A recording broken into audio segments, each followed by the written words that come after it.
Every leader knows that a thriving organization depends on the energy, productivity, and commitment of its people. But few leaders are able to cultivate the employee engagement and performance needed for this level of success. What's the difference?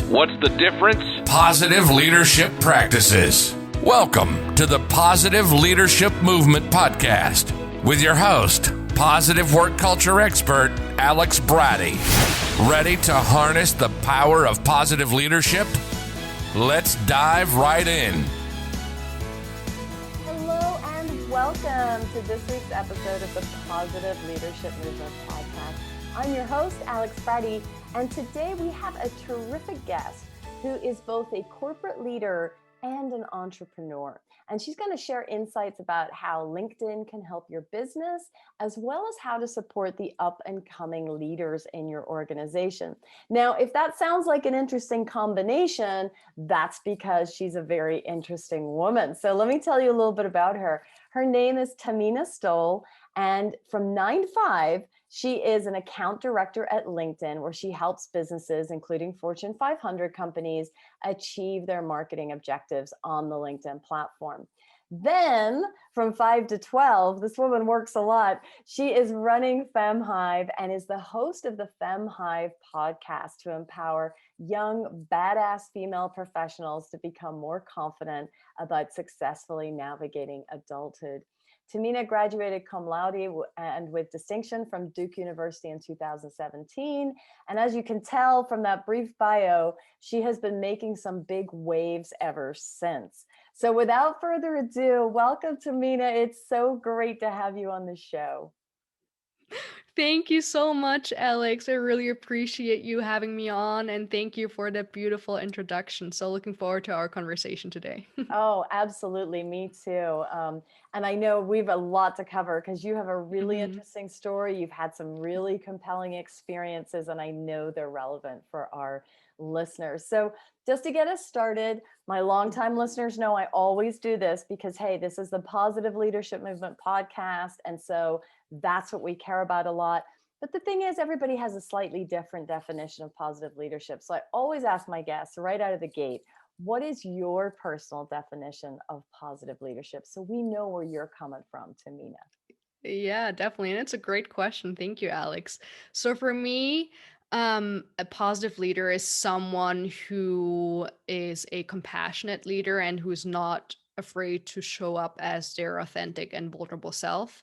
For me, authenticity is one of my core values. So that's something that is really important to me and what I really am looking for in a great leader. I love that. And compassion.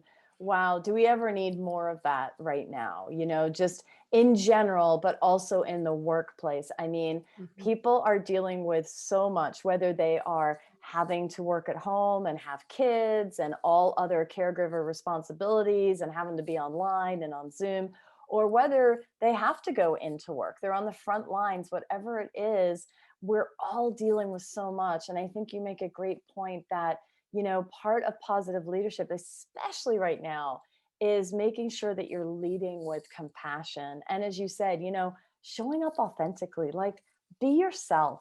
You know, I think the time has passed where we just put on the airs and graces and try to project this perfectness out to the world, right? Like, I think a lot of us are starting to figure out that's too exhausting and you cannot sustain it, especially right now. So I love your definition. I love how you framed that. So tell us a little bit about your story, because you're with LinkedIn. But when I heard that, of course, I thought you were at LinkedIn, you know, up in California, but you're not. You're in Dublin. So tell us about that. Tell us what you do at LinkedIn and also your experience leading women at LinkedIn in Dublin. Thank you, Alex. Yeah, I mean, LinkedIn is certainly a great company to work for. So I consider myself very, very lucky, and I'm very grateful. So yeah, as you mentioned in my intro, I graduated from Duke University in 2017. Then I stayed at the university for an additional year to pursue a fellowship there, and then I got this amazing opportunity to join LinkedIn in Dublin as part of their business leadership program for recent graduates, which is all about, building the future business leaders of tomorrow. It is a rotational program. It's something that I highly recommend to really any recent graduate. So if you are in a position at a company that could make something like that happen, I highly recommend it, because I think, when recent graduates get the opportunity to transition through different departments, they get a very holistic view of the company, which makes them understand your business better and makes them become, a better leader in the future. So Yeah. that I think was really great for me. And then I got, promoted a couple of times. So as you mentioned, now I'm working as an account director within our marketing solutions business line. And I really enjoy my job. And go back what you were just mentioning in regards to, authenticity and compassion being really, really important right now, especially, 2020, 2021. I think a lot of companies and their leaders have also realized that. Like, for example, I'm currently helping one big company position their CEO on LinkedIn, and they're all about making this individual come across as very authentic and compassionate as well. So obviously the negatives are certainly outweighing the positives during this time, but I think there is also some positive momentum when it comes to these topics, such as being a good leader, taking care of those around you, the wellness and mental health space is certainly great, gaining like great momentum right now, which kind of also brings me to my next point, because obviously based on my bio, it seems like as if I'm, leading like a very, very exciting life, which again, super grateful. However, when I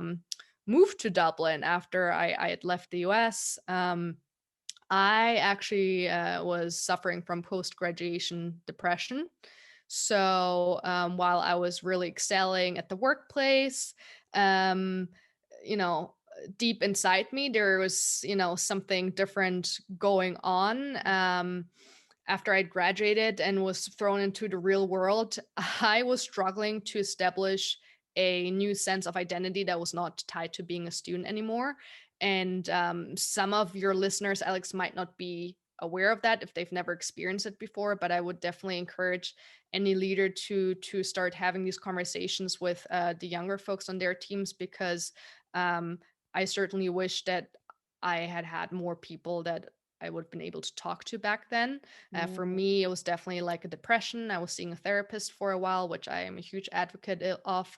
But you after you've spent like my case, like what, 16 years in school, like high school and then college, I realized that there were a lot of things that school actually didn't teach me, such as, Yes. how to manage my money, how to build my personal brand, how to network, how to maintain long distance friendships, how to find purpose in my career, all those things that are super, super Okay. All those relevant. things that really matter for your professional Exactly. Like life and your life yeah, as an adult. exactly.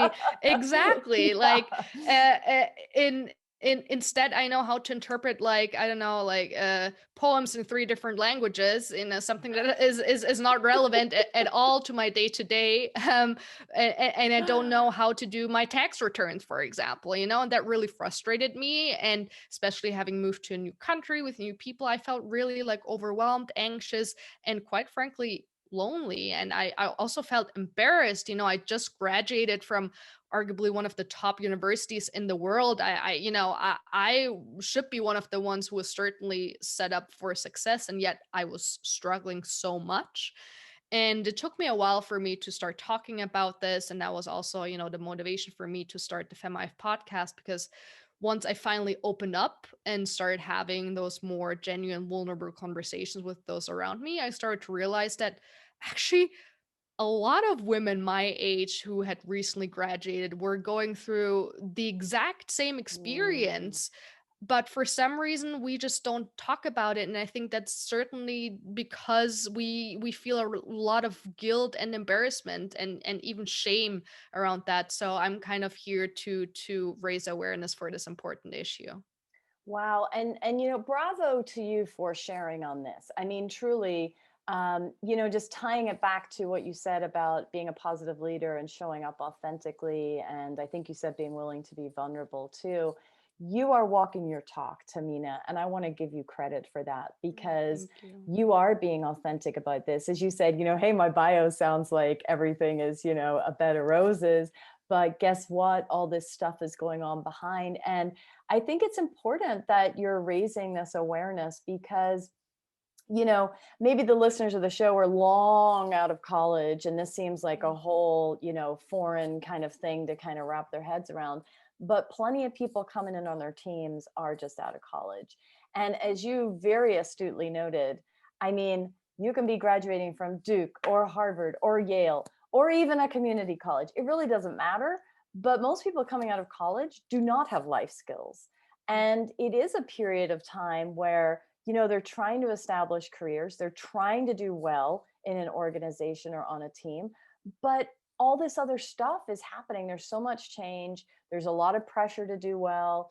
And yeah, if you don't even sort of like know, oh my God, like, what do I do with my paycheck? Like, how do I even deal with taxes? It's like, that's a lot coming at you, right? It's like drinking from a fire hose. And so I think it's really important that you're kind of shining this light on, hey, be mindful of what the young people coming in are actually dealing with. We're not snowflakes, quote unquote. We're trying to deal with life, but guess what? Like, life didn't equip us so far. So we're trying to learn it all as well as do a great job for you. So, and that's, where the compassion comes in too. So I really Absolutely. appreciate that you're sharing this and bringing some awareness to the issue. Oh, thank you. I appreciate that. I think it's about time, and yeah, thank you for allowing me to share my experience on your show.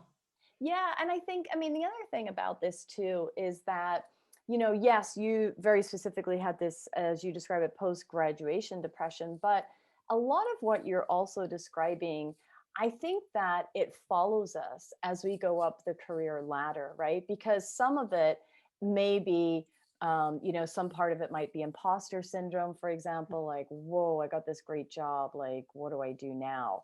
And that stays with us. Even C-suite execs have imposter syndrome, right? All of us have something going on where we're trying to project like everything is great. I am confident. I know what I'm doing. And yet beneath the surface, there's a lot of stress. There's a lot of self-doubt.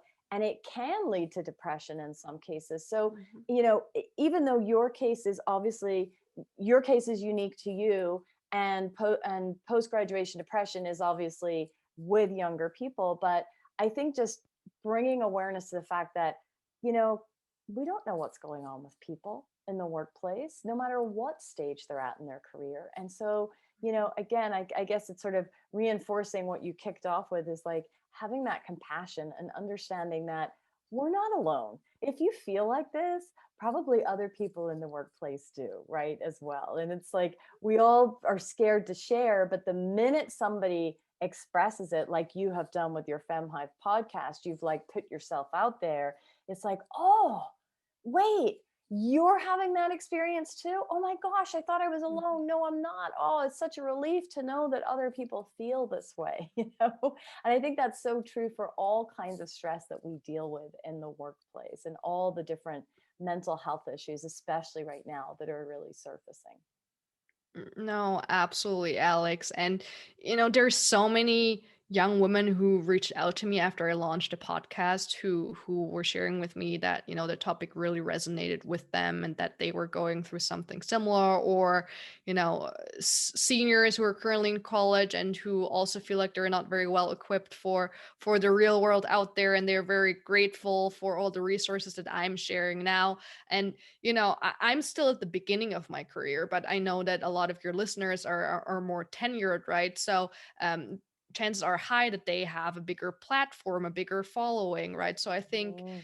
something that I would like to share with your audience, Alex, is that if you are someone who is struggling or has been struggling, maybe you even had a similar experience, coming out of college like I did, please, like, share that, be vulnerable, be compassionate, because you are the people that we as, millennials and Gen Zers are looking up to for guidance. And if you are opening up about your experiences, there's also a better opportunity for us to connect with you on a more emotional and deeper level. And I think that can just benefit all parties who are involved in the Mm. long run. Yeah, definitely. But talk a little bit more about that, right? Because I'm totally with you in terms of conceptually what you're describing, right? But Mm.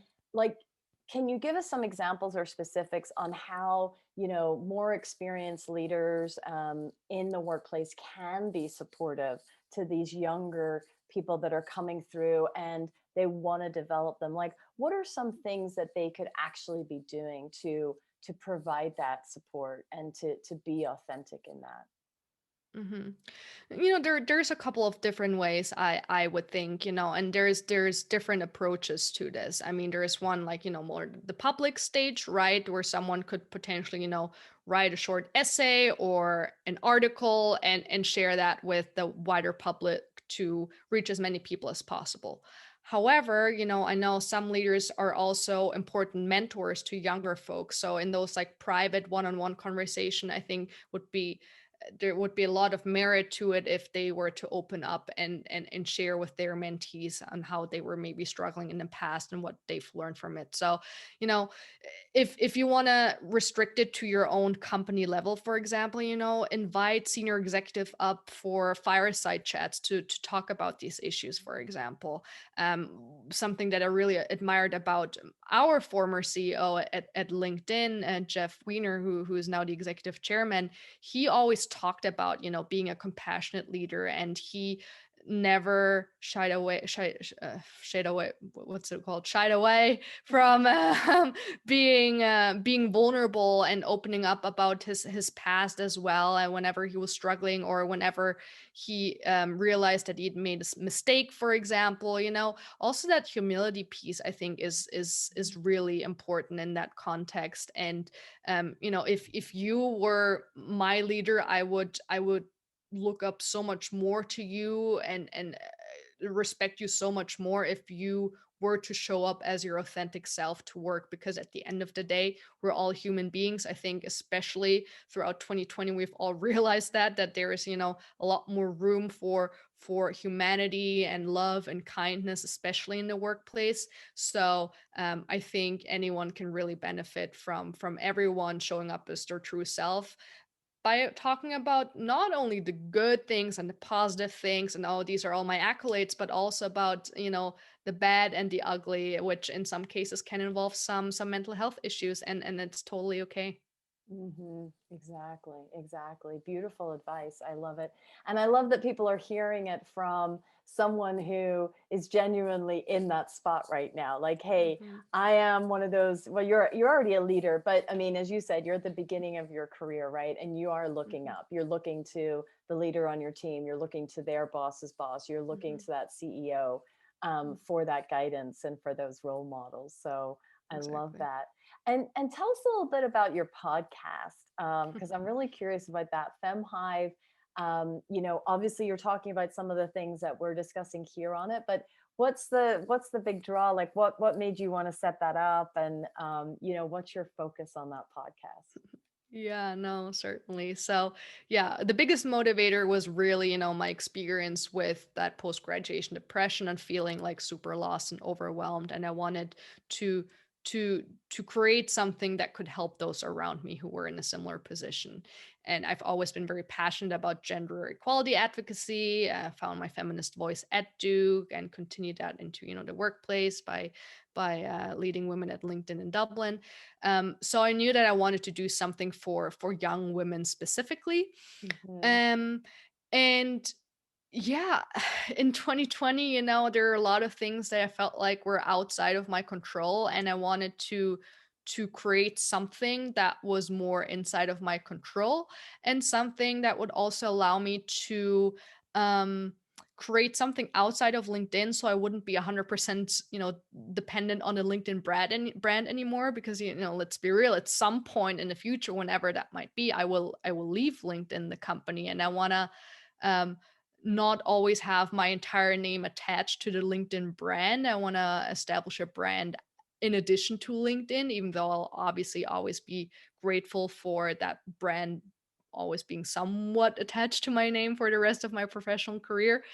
So that was kind of like the motivation behind it. And what I'm doing is I'm, engaging in very, like, again, vulnerable and authentic conversations with a diverse group of women from all over the world on those topics that I was already briefly mentioning earlier, like how to overcome the post graduation slump, how to find community in a new city, how to negotiate your salary, how to build your personal brand, how to create a workout routine that sticks, how to save 100K by age 25, all these things, again, that we don't learn in school, but that are so critical to surviving adulthood, really. And I really want to make sure that women create a life for themselves where they live a life of fulfillment that is driven by purpose, while also obviously making sure that they have enough money to sustain a comfortable lifestyle. Yeah, I love that. Yeah, and it's so powerful. I mean, what I really enjoy is that you're doing this so young. Like, you're creating your own personal brand for yourself. And, very often it can take us till we get to middle age before we realize that we're not all tied up with the corporation that we work for, or we finally decide that we've had enough and we're going to set up our own business. And then guess what? You really have to create your brand immediately. But what you're doing is actually positioning yourself as a thought leader, outside of LinkedIn. But I'm sure that, they know you're doing that, and they've approved that, and they are supportive of that, because otherwise you wouldn't be doing it. It'd be a little difficult to have that public persona. But it's such a smart thing to do, because it is setting you up to have options in your career. It's positioning you as a leader in many different ways beyond just your corporate position and being the account director in your day job. So, I just want to point that out to other listeners too. Like, hey, take a leaf out of Thamina's book here, no matter what age you are, and think about how you're building your own personal brand, whether it be inside your own organization or finding some kind of community or cause or something that's meaningful to you that you can actually build maybe on the side, and have it as this piece that helps position you with this extra kind of dimension to who you are, what you stand for, and what you do. No, absolutely. I totally agree with that. And I think, building a personal brand has never been more important than it is today, with the involvement of technology and our attention spans being like shorter and shorter. It's gotten competitive out there, right? Like, Oh, everyone very wants to much get a so. message Mhm. out there online, right? I mean, both of us are trying to do the same with our podcast, right, Alex? Trying to contribute a little bit.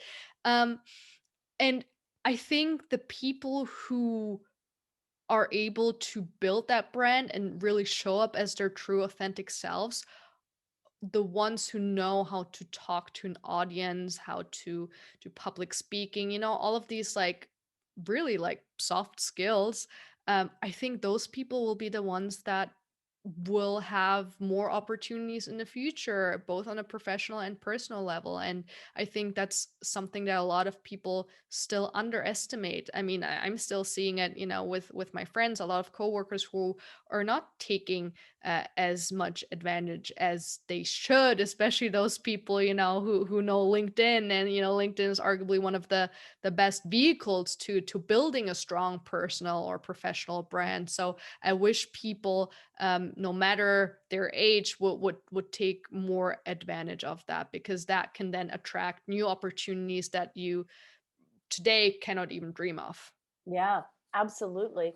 Let's tie that into what you do at LinkedIn. I mean, as you're talking about that in terms of people actually leveraging the platform, building their personal brand and having this whole, presence, like, can you give us some tips on that? Like, how can people establish themselves on LinkedIn in an effective way. Because, you know, look, it's like every social media platform. I mean, you can create a profile, anybody can create a profile, but is it actually an effective profile, right? Like that's where the rubber meets the road. Am I getting seen? Am I getting seen by the right people?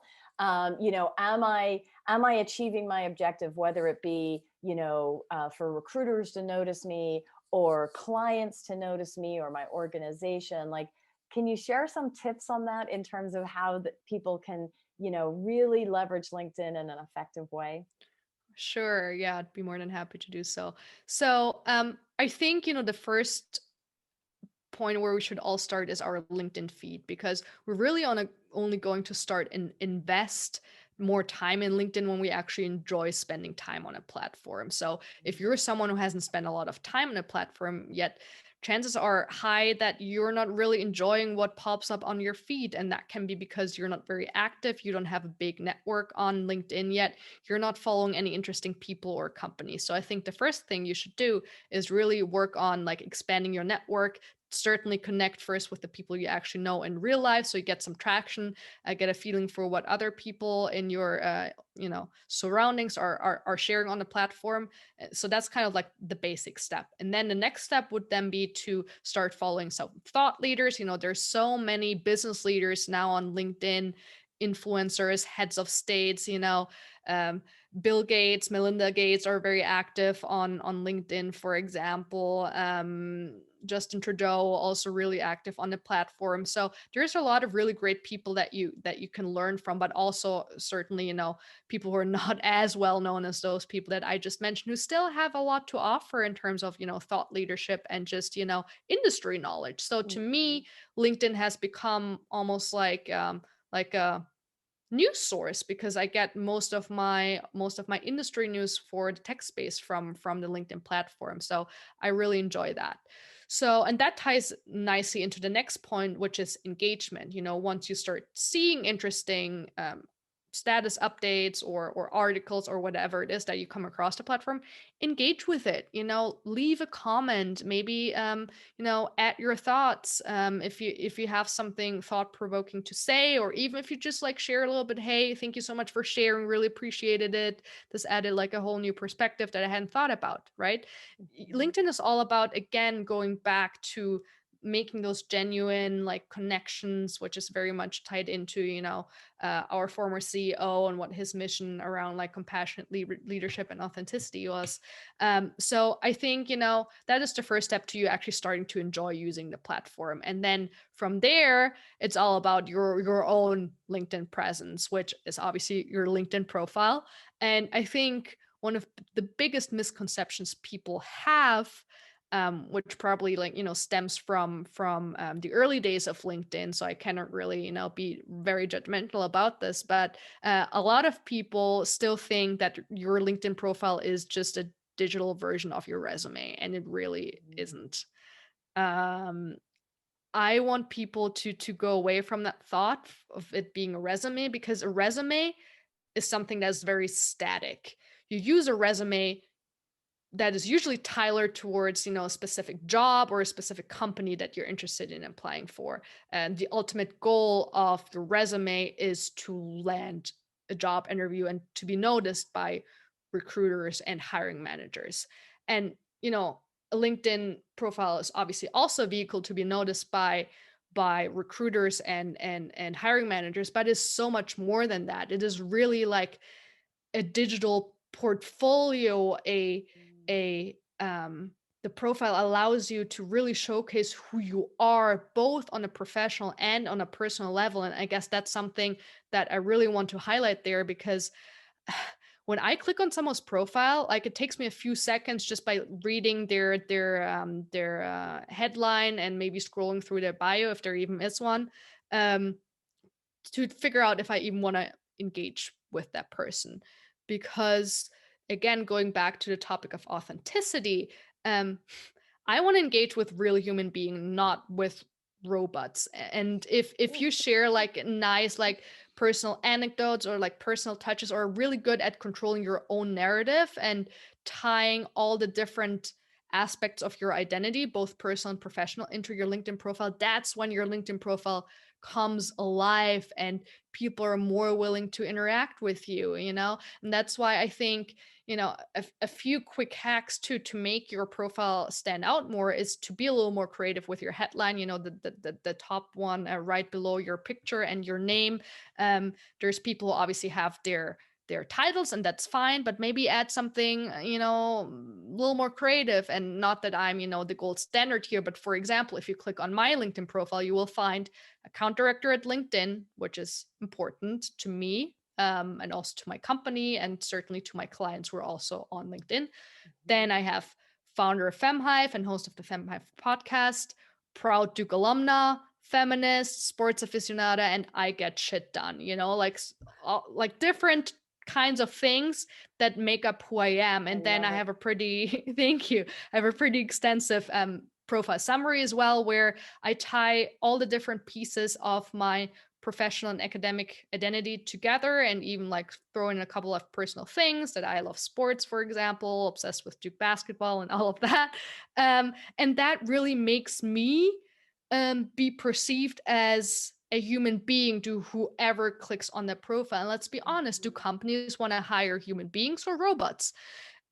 Amen. So yes. So those are just like two really quick fixes. I mean, I could talk over and over again about you know, LinkedIn profiles, and I actually offer LinkedIn profile consultations where I go into more detail with like individuals on a one-to-one basis. But there's so many things that people don't even consider when they're not really deep in the LinkedIn topic, but that can really help you stand out. There's also like stats that show if you do this and that, you are more likely to get like X number of profile views, X number of connection requests, X number of messages on LinkedIn. So it really does matter. And unlike other social media platforms such as, you know, Facebook and Instagram especially, LinkedIn is a place that is not oversaturated yet in terms of content creation. So we have at this point I think around 740 million members on LinkedIn. However, only a tiny fraction, I don't know the exact numbers, but a tiny fraction of those 740 million members are actually posting on the platform, which means that there is like a lot of space still available in the feed, which then leads to massive organic reach. Like that is free. Like when I compare the reach that I get on LinkedIn compared to what I get on Instagram, and granted I have like a few more followers on LinkedIn, but not, you know, significantly more, like it's two completely different worlds. So I think anyone who is interested in establishing a personal brand, LinkedIn is the place to be right now. Yeah. Wow. That is, I mean, woo, that's some really great actionable information there. I mean, just the very fact that you mentioned, hey, if you're not enjoying your feed, you're probably not on the platform. I mean, that just sounds so straightforward when you say it out loud, but I hadn't even really thought about that. You know, it's like, maybe I should, because I'll confess, I'm probably one of those LinkedIn profiles that is all professional, not a lot of personal, because I just think, oh, LinkedIn is this professional social media, and Facebook is where I go to just like be myself and you know, hang out with my family and friends. But on LinkedIn, you know, it's all professional. And so even your point about like, hey, make yourself a person on there. Which again, you know, when you say it out loud, it's like, well, duh. But, you know, I think a lot of us kind of have this conception that, oh no, like, as you said, you know, LinkedIn is all about work, and it's kind of like a resume place. It's almost like a digital Rolodex of just staying in touch with people. And so, you know, it should just kind of be like I'm at work. But I mean, yes, how much more compelling is it when I go to your profile and I see that, oh, she's into sports and she went to Duke. And now I actually have a way to connect with you, right? As opposed to, oh, she's an account director at LinkedIn. Like that's very impressive, obviously. But it's like, how do we connect over that? We don't. We connect over those human things. We connect over interests, right? And hobbies and funny little anecdotes and, you know, seeing ourselves in others. So fantastic advice. I love it. Thank you, Thamina. Of course, my pleasure. Yeah. And it's been such a pleasure having you on the show. I mean, and we've covered such a range of topics today, from, dealing with mental health at work, how established leaders can encourage and support young leaders and bring them forth. And then just what you shared about LinkedIn, all those different tips for people, which I know people are probably like right now, before I even wrap up this episode, they're pulling up their profile to check it out to make sure, like, wait, how can I improve it? What do I need to do here? So I know that's already happening. So, we scratched the surface of what you have to offer. I mean, clearly you've got so much going on. So I know people are going to want to get in touch with you. How can they do that? How can they connect with you further? And I think you also have a very cool free offer you want to share too, right? Yes, thank you, Alex, for that. Yeah, definitely like feel free to reach out. I'm, as you can imagine, very active on LinkedIn, so feel free to connect. Please send like a personal note. Hey, I listened to your podcast episode with Alex. That would be lovely. So I know that you're one of her loyal listeners. That would be great. And then I'm also active on Instagram at fem.hive. So you can also message me there. I share a lot of content on personal finance and career, because that's something I'm very passionate about. And that kind of leads me also to my free offer. So